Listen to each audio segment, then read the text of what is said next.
Alléluia. Il était là en train de recevoir. Et la Bible dit qu'il a entendu la voix d'Élie l'appeler. Ce n'était pas une erreur, frère. Il connaissait bien la voix d'Élie. Il vient vers Élie, il dit, mais Élie, tu m'appelles? Il dit, non, je ne t'appelle pas. Il repart. Pour une seconde fois, on l'appelle. Il revient, Élie, tu m'appelles? Il dit, non, je ne t'appelle pas. Oh. Ça est compliqué, hein? Alléluia. Pourtant, quand vous lisez la suite, Dieu est en train de vouloir écarter Élie. Et c'est lui qui va relever. Mais il veut faire comprendre à Samuel que peu importe les horreurs d'Élie, peu importe les caprices d'Élie, c'est mon serviteur. Et tu ne peux pas te moquer de lui. Tu ne peux pas lui manquer du respect. Je ne peux pas te punir en d'autres termes si tu ne passes pas par lui. Alléluia. Donc Dieu a pris la voix d'Élie pour appeler Samuel. C'était un message. Quand j'ai dit il faut être au pied de quelqu'un, il faut respecter cette personne. Il faut suivre la personne. Et Samuel, c'est le premier qui a oint Saoul, qui a oint David. Le deuxième point, c'est que celui qui veut avoir le zèle pour la mission doit être un homme de prière et de jeûne.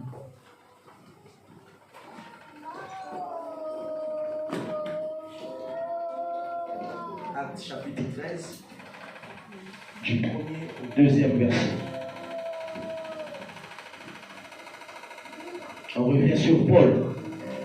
Quand vous lisez les Actes 13, vous allez comprendre que Paul aussi avait un souci. Paul était avec des prophètes, il était avec des docteurs. Il n'avait pas encore discerné son appel. Pourtant, Jésus lui-même en lui confiant la tâche, il lui avait déjà dit. L'apôtre s'est envoyé. Donc Jésus avait tout dit à Paul. Paul se retrouve avec des prophètes.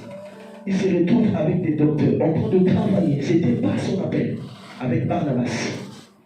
Mais c'est dans les jeûnes et prières que Dieu va s'élever. Il va dire, mettez-moi à part Paul et Barnabas pour le service de leur appel. Avec que tu peux avoir le zèle si tu n'es pas dans ton couloir. Zèle que servir de vie. Tu vas tâtonner. Alléluia. Tu vas tâtonner.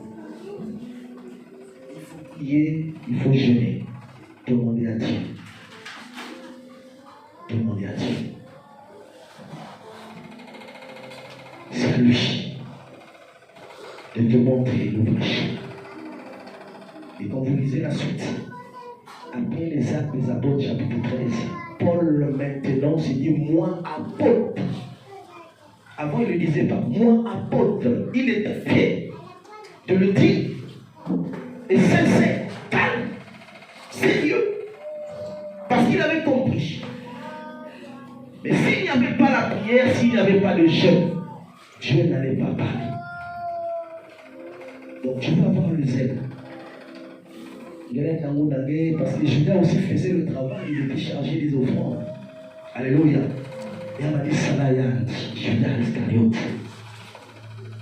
Alléluia. Et seulement ce zèle-là n'était pas le vrai zèle. Il faut que tu sois conduit par le Saint-Esprit. Il faut qu'on a notre prière, notre jeûne. Et le jeûne ici, ce n'est pas forcément le fait de ne pas manger. Lisez Ésaïe 58. Du 3e verset jusqu'au 10e verset.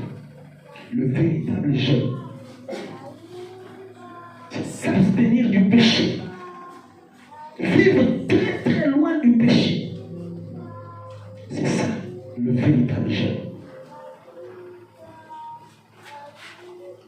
Elle dit que celui qui veut servir dans la maison de Dieu, celui qui veut accomplir la mission de Dieu avec zèle, doit être très loin du péché.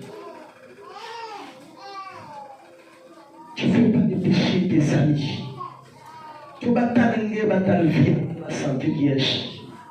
Quand on parle des impudiques, il ne faut pas qu'on te retrouve dedans. Quand on parle des adultères, il ne faut pas qu'on te retrouve dedans. Quand on parle de commérage, il ne faut pas qu'on te retrouve dedans. Quand on parle des criminels, il ne faut pas qu'on retrouve ton nom. Oui. Paul dit, soyez mes imitateurs. Il était fier de le dire. Soyez mes imitateurs. Comme moi, je le suis en Christ. Et ouais, Jésus, qu'on a là, qui m'a montré la zone, il a montré. Paul a fait de même. Et quand il demande à ses disciples d'être des imitateurs, parce que lui savait que lui aussi, il était complice. Alléluia. Alléluia. Que Dieu nous bénisse. Est-ce qu'on peut acclamer pour le Seigneur? Je veux le zèle pour le service, pour la mission de Dieu. C'est quoi? Le zèle pour la mission de Dieu, c'est quoi?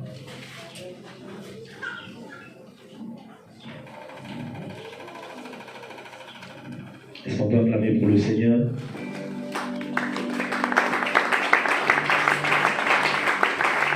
Vous voulez que je continue? Il est 12h20. Il faut que je m'arrête. Bon, ouais. Allez, je vous remets le micro avant que tu puisses. Nous acclamons le Seigneur.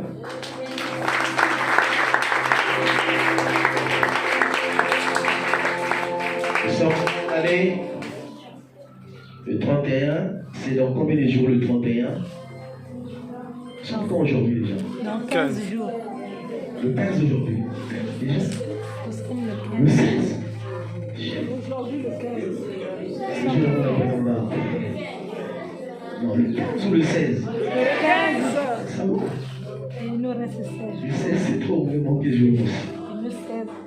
Et vous savez, généralement, au début d'année, on prie, Seigneur, bénis-moi cette année 2024, année de grâce, année de bénédiction, année de année. Mais j'ai un message pour toi, c'est que année a vous déjà.